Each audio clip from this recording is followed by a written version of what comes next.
Hey guys, this is Luminous, and you're watching Guide on Ancient Apparition. Ancient Apparition, or AA, is a ranged intelligence hero that excels in providing disable and utility spells from afar. Unlike most other spellcasters in the game, AA's spellcasting only truly shines when he has a proper setup from his teammates. Coupled with AA's low health and restricted mana pool, he's one of the more difficult heroes to play well. Successful AA plays require good map awareness, a thorough understanding of heroes, and most important of all, good communication with allies. Cold Feet is quite a unique ability in dealing damage and stun. Upon casting Cold Feet, the enemy has 4 seconds to get out of the 740 AoE. If not, the enemy will take a total of 300 damage and a 3.5 second stun. However, Cold Feet will be dispelled completely if enemy leaves the 740 AoE. As you can see, having other slows and disable keeps enemy locked down, gives AA and his lane partner a lot of killing power. Assuming the normal 300 base movement speed, Cold Feet plus powerful stuns like Stormhammer or great slows such as Open Wounds will be enough to freeze enemies. Casting Cold Feet before your ally setup disable is actually preferred, since 4 seconds is a lot of time for enemies to run, even against most slows and stuns. Of course, enemies running from Cold Feet isn't necessarily a bad thing either. Cold Feet is a great harassment spell to zone enemies out of the lane, especially when creeps are about to be lacerated or denied. With enough mana regeneration to support the Cold Feet spam, AA could hold down the mid lane easily against most other heroes. A great follow-up stun or back the f up harassment tool, Cold Feet is a dominant spell in the early laning stage of the game.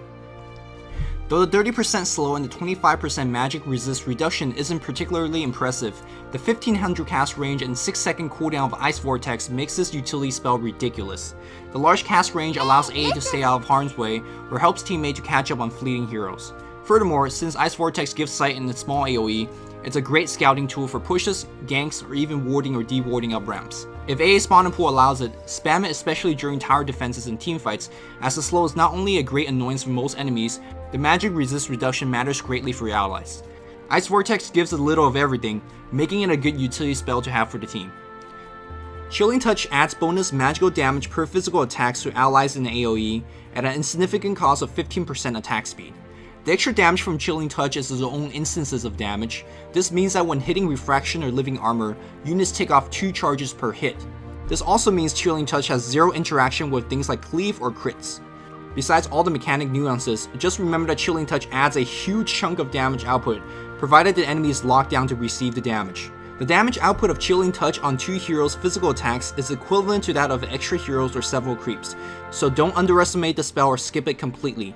Again, Chilling Touch will be another spell that drains heavily at AA's mana pool, but the extra damage it provides is too good to pass up. Ice Blast is a global spell that deals decent amount of damage, and its AoE increases as it travels from AA. The utility that Ice Blast grants to the team is immense. Firstly, being a global spell, it could be aimed as a powerful nuke to aid team fights or ganks going on elsewhere, or used to snipe off retreating heroes. It also doubles as a counter pushing and farming tool, providing the team's carries are not available to clear the creeps. Perhaps the most important thing is the fact that Ice Blast also prevents enemy from having higher HP than the current health values. This means that it shuts down anything ranging from Mech's Heal, Armlet Toggles, or even certain heroes like Morphling's Morph or Alchemist's Chemical Rage regen. The large burst damage and the damage over time of Ice Blast is already very respectable, but the insta kill of Ice Blast when enemies falls below 12% health makes this ultimate one of the best ultimates in the game. The cooldown and mana cost of Ice Blast is low enough to use it frequently as a counter pushing or ganking tool, but make sure it's available for every team fight, as the damage and debuff it provides is absolutely invaluable for the team. Counter push, sniper, teamfight initiator, and a kill spell, Ice Blast has an application in almost every situation. With this in mind, a suggested skill build for AA is: there's little debates in prioritizing Cold Feet first. No matter the lane and the role of AA, Cold Feet is his best laning and damaging spell, and has the highest potential out of all his other spells to set up kills. What becomes fuzzy is which of the other spells to take after. The highest damaging spell is definitely Chilling Touch, and should be heavily considered if the extra damage can be dished out against a stationary enemy. This means that Cold Feet plus another spell has successfully chain disabled the enemy long enough for multiple physical attacks to go off. If AA's partner cannot provide a powerful enough slow or stun, or if AA is solo laning, Chilling Touch simply costs too much mana and provides too little in return to be considered.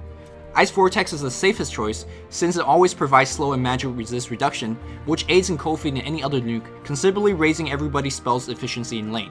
Because of the utility that Ice Vortex provides, it's almost always the second spell AA wants to max, thus taking it early at level 2 and 4 doesn't really hurt. Keep in mind that every Ice Vortex or Chilling Touch that AA is casting is 1 less Cold Feet. and thus in situations where the two supportive spells aren't too effective, taking stat points might be the best option. Mentioned multiple times so far, AA definitely has mana and HP issues throughout the game, and even the tiniest bit of survivability can matter in many situations. Solo mid AA generally takes stats over his other two spells, since the extra mana to spam Cold Feet is a very good way to dominate the mid lane. Starting from level 8, prioritizing on Ice Vortex and take Ice Blast whenever possible. The decision to max Chilling Touch or even take any points into it completely depends on team's composition. The damage output provided by Chilling Touch is quite comparable to tier 4 items, especially if AA could buff several allies at once. For most team compositions, keep in mind that there are many physical attacks in between spell casting, which means that many heroes could take advantage of Chilling Touch.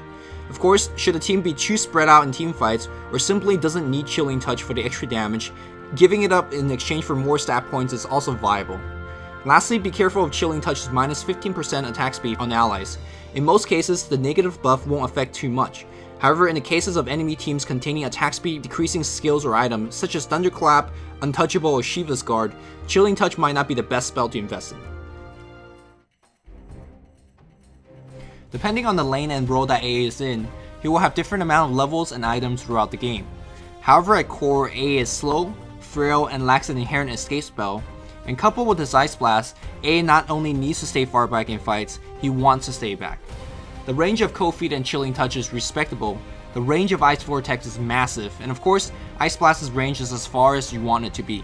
A backline caster is a good way to imagine AA's playstyle throughout most of the game, and a lot of his successes is dependent on proper positioning and utilizing the range of his spells. Should AA find himself out of position or being dove upon, unload everything he's got before dying. Though not exactly a burst nuker like Lina or Lion, AA could dish out a ton of damage and often take down an enemy thanks to Ice Blast Shatter effect well after AA's death. All of AA's spells have fairly short casting animation, so it's quite possible to chain these spells in succession. Keep in mind that AA has no innate stun and a weak slow, and without the aid of teammates, AA is free goal for most gankers. Be careful when traversing through the jungle solo or during nighttime without proper war vision. AA plays a unique role in teamfights. Before the teamfight actually begins, Ice Vortex can be spammed all over the place, providing slow, magic resist reduction, and more importantly, sight. As the teamfight occurs, AA provides a barrage of spells and item activations, granting much utility for the team. Seek out targets that will be harmed the most by Ice Blast's damage and its debuff. It can be used on high priority enemies that the team needs to get rid of as soon as possible, taking advantage of the instant shatter effect of Ice Blast, or it could be used over several heroes to prevent or stop healings from spells and items. At end of fights, Ice Vortex makes a great chasing weapon, and if Ice Blast has not been used or has already been cooldown, it serves as a great sniping tool. There are few heroes that have as wide of an arsenal of spells as AA does for teamfights, and even if AA is underleveled compared to the enemy carries, he can provide insane amount of disruption during fights. Like many other supportive casters and utility heroes, AA's choices and items are seemingly limitless.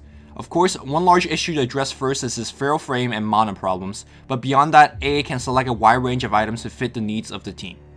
In addressing both his mana and survivability items, Urn of Shadow, Force Staff, and Arcane Boots is a fine set of items for AA to obtain. Urn of the Shadow provides the basic necessities, the extra health, the subtle mana regen, and even subsequent healing for allies. It also gets a special mention due to its great interaction offensively with Ice Blast, as the 150 HP loss on enemy combines fairly well with the Shatter effect. Force Staff and Arcane Boots are fairly flexible items to be used offensively or defensively, providing the team an extra layer of utility on mobility and mana regen. Should AA have the extra farm, defensive items for the team such as a Mechanism or a Pipe of Insight are always great. These items make AA innately more survivable, and since AA's playstyles usually keep him on the backlines, he can safely activate these items to aid the team. Despite the hefty mana cost for these items, the positive benefit that these items provide for the team is irreplaceable, and is well worth the mana cost to activate.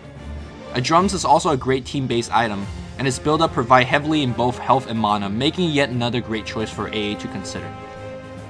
Extension or luxury items include Yule Scepter, Rod of Atos, or even Scythe of Ice. Even though all of these items help AA set up his Cold Feet stun, do not buy these items simply for that purpose. At the stage of the game of purchasing these expensive items, Cold Feet has long lost its dominance in the game.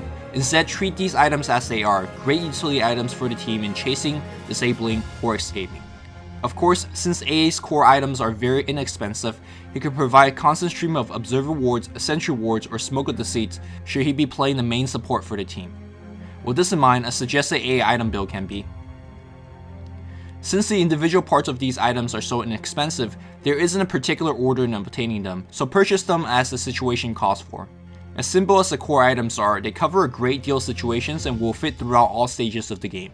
Of course, the utility items after the core depends on the game state and should be adjusted accordingly. The flexible skill and item build should reflect on main goals of Ancient Apparition. He's a great hero in filling up gaps of the team and provides what the team needs. As such, a successful AA player requires good understanding of the game and plans ahead in both skill and item choices. Furthermore, due to the global nature of Ice Blast, a constant awareness of enemy's hero's position as well as the creep equilibrium is important. Should you fire off the Ice Blast to stop a push on the outer tower, or save it for a teamfight that could possibly break out at any moment? Learning the many different cases is important to playing a great AA.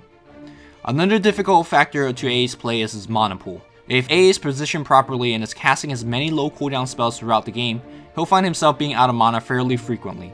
Depending on his inventory, there may be items that provide mana regeneration or items that further drain his already small mana pool. There are teamfights where AA can only cast several spells, and deciding what these spells will be comes from experience and knowledge of the game. In conclusion, AA is sort of a jack of all trades when it comes to spell casting. Range, utility, damage, disable, AA's man of all these shops. Stay back and stay alive, and have fun playing Ancient Apparition. I had a lot of fun making this guide, and I hope you guys learned something from it. My next guide is going to be on one of the more fun heroes of Dota 2, the Anti-Mage. And of course, if you guys want to check out my older guide, the Alchemist, here's a link to do so as well. If you'd like to help me improve these guides, please leave some constructive criticisms in the comment section below. And of course, if you want to support me, please subscribe and like this video. And that's it for now. Until next time, this is Luminous, signing off to you guys.